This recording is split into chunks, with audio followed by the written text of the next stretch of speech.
We're gonna get new stars this year and huge failures. It happens every season. Who this year will let us down like Markelle Fultz or LAURI Markkanen?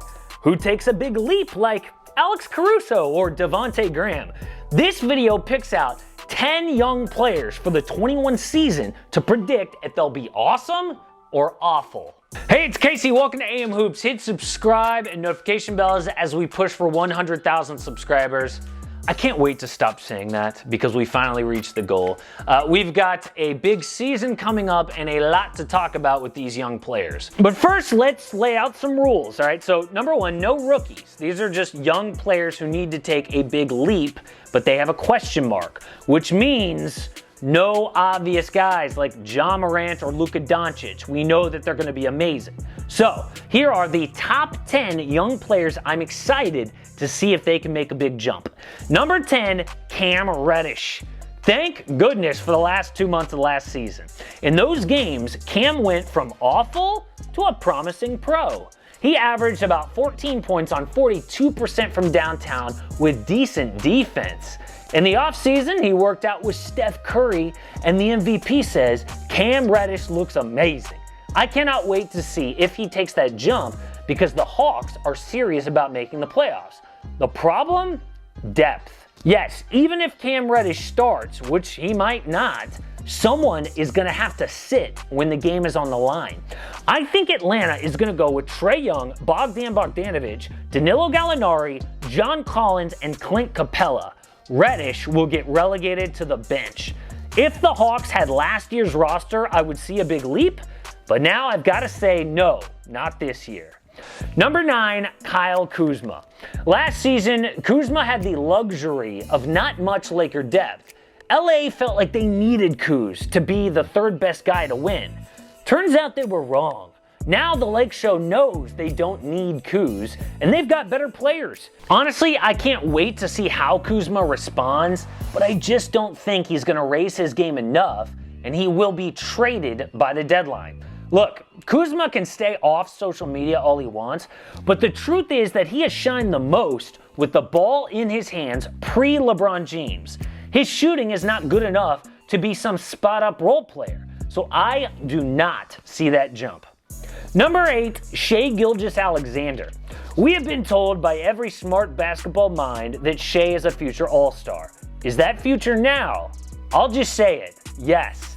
I know that Chris Paul makes his teammates better, but I think SGA is going to have an even better season with CP3 out of the way. SHAI has to dominate every night for his team to win games. The new coaching staff has no other choice. Last year, he did take a big leap to almost 20 points per game, but I see another jump this year. Will it lead to wins? No, but that's not necessary to be an all-star. We saw that last year with Trae Young. SGA will be this year's Trae and put up monster numbers on a losing team, but named an all-star. So yes, I see another jump. Number 7, DeAndre Ayton. All the talk about CP3 to Phoenix was around Devin Booker. I'm more excited for Ayton. We are entering year 3, and while he did average about 18 points and 12 boards with 2 blocks, he is not a number 1 overall pick standout yet. The key to that jump will be Chris Paul. CP3 has made Blake Griffin a max player. He made DeAndre Jordan amazing. Attention will be on the backcourt in Phoenix, so Ayton will thrive with even more touches. I love how serious he's taken defense lately too. The Suns will not make the playoffs without Ayton dominating, so I think a jump is on the way. Number 6 is Lonzo Ball. It is now or never. He is going to show us he can be really good all season, not just in flashes, or he'll be a bust as a number 2 overall pick. Some signs say he'll dominate. 31 games before the shutdown, 14 points, 7 boards, 9 assists, 2 steals, a block with 3 triples a game. That's an all-star. Now Drew Holiday is gone. This is the Lonzo show. Then in the bubble, he went back to disappointing. Which Lonzo Ball will we get in 2021? This is why he's in my top 10, but I predict we will get a big jump from the oldest Ball brother. He has clearly fixed that shot. His amazing passes have clicked with Zion, and his teammates will be even more used to his game. So yes, I do see a big jump on the way for Zoe. Number 5, Michael Porter Jr.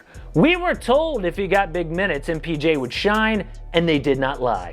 Porter Jr. was one of the most exciting offensive players in the bubble seeding games. His points per game jumped from 8 to 18, his rebounds from 4 a night to 9, and he hit 2 more threes. Now he is saying all the right things. MPJ said that he wants to guard the best players and be guarded by them on a nightly basis. He predicts a big jump this year. Here is my issue. Dude has all the talent in the world, but I'm just not sold on his attitude. I mean, yeah, Jeremy Grant is out, but Denver signed JaMychal Green and re-signed Paul Millsap, so MPJ will probably come off the bench at first. How will he react if Coach Mike Malone holds him back again? We already saw him complain about touches as a rookie. I think this is still the Jokic and Murray show, and I predict a frustrating year, not a breakout. Number 4, Lauri Markkanen. One of the most confusing young guys in the league. I mean, he was a future All-Star 2 years ago. 19 points, 9 boards, shot well from 3. Then he came crashing down last year. Who is Markkanen really on the court? This is the last season of his rookie deal, so the Bulls could let him go. I think, though, Billy Donovan is exactly what Markkanen needs. He raised the game of big men like Steven Adams, Markieff Morris, Danilo Gallinari. The problem, though, as always, injuries. Markkanen has never missed less than 14 games in a season. There's no reason to say that injury problems are behind him. I mean, injury-prone 7-footers usually get worse, not better. For that reason only, I say Markkanen disappoints. Number 3, John Collins. Another John Collins trade report just came out. Hoops Hype says the teams are closely monitoring his extension talk with the Hawks. If he wants to stay in Atlanta, he needs to be necessary for them to win. We already talked about the front court depth with Onyeka Okongwu, Clint Capella, Cam Reddish, DeAndre Hunter, and Gallinari. The only way that Collins can demand a big payday is by balling out. But I don't see him as a featured player after those off-season additions. Collins can roll to the rim. Yes, so does Okongwu and Capella. Collins can shoot. Yes, so does Gallo and Bogdanovic. Reports say that JC has that extension first in mind. Yeah, winning should be first in mind. I see a frustrated Collins getting traded. The number 2 young player I'm most excited to see is Andrew Wiggins. Did you see the 10 pounds of muscle he put on? He clearly knows this is the year. Yeah, we say that every year. But Wiggs gets another chance. And another chance. However, he has never been on a team like this. Even without Klay Thompson, the key to Wiggins' success is in this quote. Steph is a player that causes a lot of attention. I played 1 game with him last year and I could see the difference. The open space I had because everyone was paying attention to him, he makes the game easier. That is no joke. Even guys like Klay and KD got wide open looks playing with Steph. The issue with Wiggins has always been threes and defense. I think both of those improve big. It's a big prediction, but I do see Wiggins finally fulfilling his potential with the right teammates and the right system. But the number 1 player has got to be Zion Williamson. The reason Zion is number 1 is he could be the biggest bust ever. It won't be his fault, but the body he was born with. If Zion can't get and stay healthy, he could be another Derrick Rose, worse than Brandon Roy, Greg Oden, a guy with huge talent that never materialized with injury. The good news, Zion just said there is no minutes restriction heading into the season. Even with issues last year, he still scored 23 points a night, but I think he will not take that jump. I really hate to say this, but he's had knee issues and weight problems. Even when he looked ripped before the bubble, he went in overweight.